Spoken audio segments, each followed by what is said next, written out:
Hi, welcome to Barb's Kitchen Center. My name is Celeste and this is my test kitchen. Today we're going to talk about rice. Rice isn't a normal part of the North American diet, so it can sometimes be a little confusing. If you're like me, you grew up on either Uncle Ben's or Minute Rice. My mother was a Minute Rice mother, the lady across the street was an Uncle Ben's person, and then the lady down the street was a Rice-A-Roni person. So we don't really know a whole lot about all the kinds of rice that are out there. There's basmati rices, there's white rices, there's brown rices, there's wild rices, there's glutinous rices. Oh my goodness, the choices are almost endless. So in order to try and demystify it a little bit, let's talk about the various kinds of rice. Let's start with the grain size to begin with. There's long grain rice and there's short grain rice. A long grain rice is just that. It's long and lean. Think of it as the supermodel of rices. It's low in starch, so it doesn't get sticky. It tends to stay looser in the pot when you're cooking it. And it is used in anything from almost any Indian dish you've ever eaten in an Indian restaurant will be basmati rice, and it'll be a long grain basmati. They'll use it in traditional Indian rice pudding is made with basmati rice, and that's why it's looser than traditional English rice pudding, which tends to be thick and stick together and have lots of raisins in it, because they would use a glutinous white rice. Okay, let's start by talking about the size of the grain. Here we have a long grain rice. It's long and lean, and this one's a basmati rice. So this has a very low starch content in it. It won't stick together like a sticky rice. It's used in most Indian dishes. So if you're having a curry, you will probably have a long grain basmati rice. It may be a long grain brown basmati rice. Brown rice simply means it is just like whole grain or whole wheat. It still has the husk and the kernel and all of the outer shell of the rice. It's not been cleaned or had anything removed from it.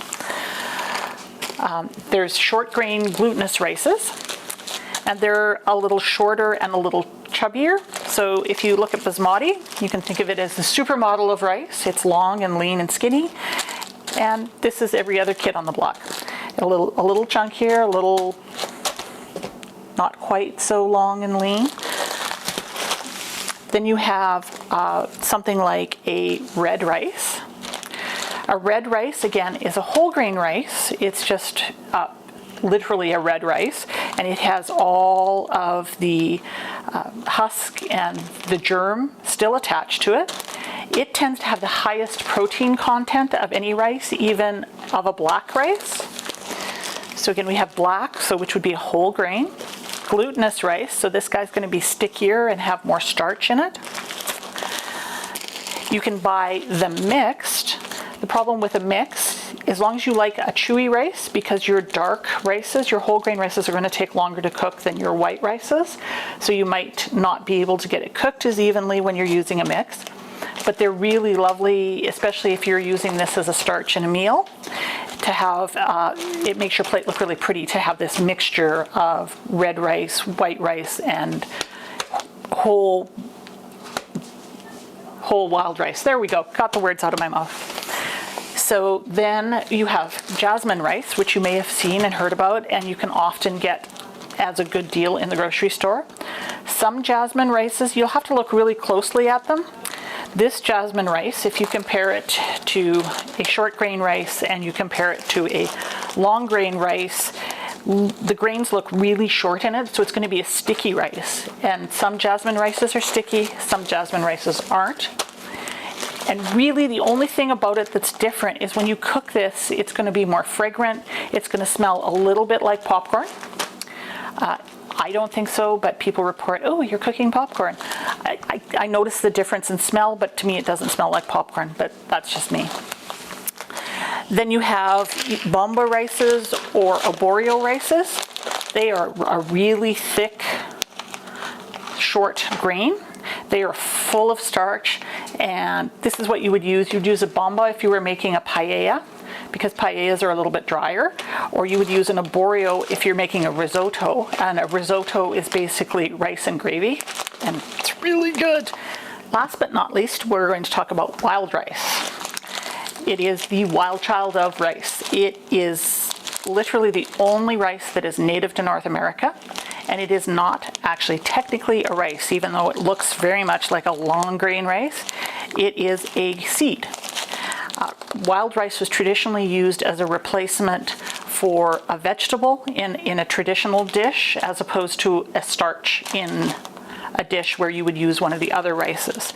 It takes a really, really long time to cook. It doesn't ever really get super soft, but it is a nice accompaniment to a meal.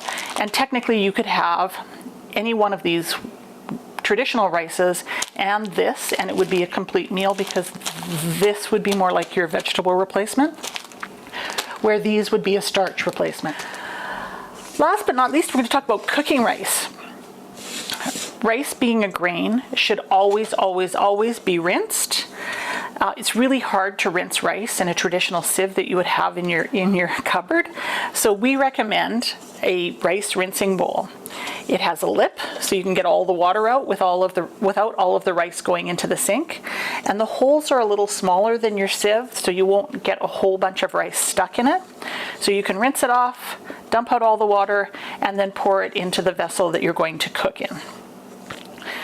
You want to rinse your rice because rice, like any grain, is harvested and then stored in granaries and then put into sacks and sold to stores. And in that process, it does tend to collect a lot of dust, which will alter the taste of your rice if you don't rinse it before you cook it. So again, there are almost as many ways to cook rice as there are types of rice. The fastest and easiest way to cook rice is always a rice cooker. Simple, put your rice in the cooker, add the water it recommends, turn it on and walk away. When it beeps, you're done. You can cook it in a pot on the stove.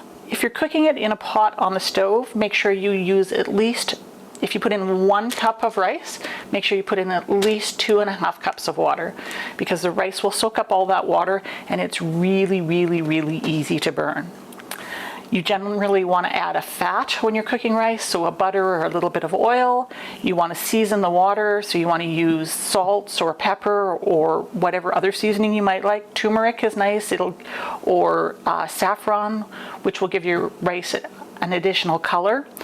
And if you're doing something like chicken and rice, or you're doing beef and rice, then why not cook your rice in a broth? It'll add more flavor to your rice, add a little bit of color, and it will complement whatever you're cooking with it very nicely. Well, I guess that's pretty much all I can know about rice today. Do feel free to come into the store and ask questions. Oh, and I should say, with arborio rice, you would always cook it with some sort of stock, because, like I said, it's rice and gravy. So you want to make sure you have lots and lots and lots of broth or water or with your arborio rice, and it should be kind of loose. Anyhow, that now is truly everything I know about rice. Thank you for joining us. Hope to see you soon.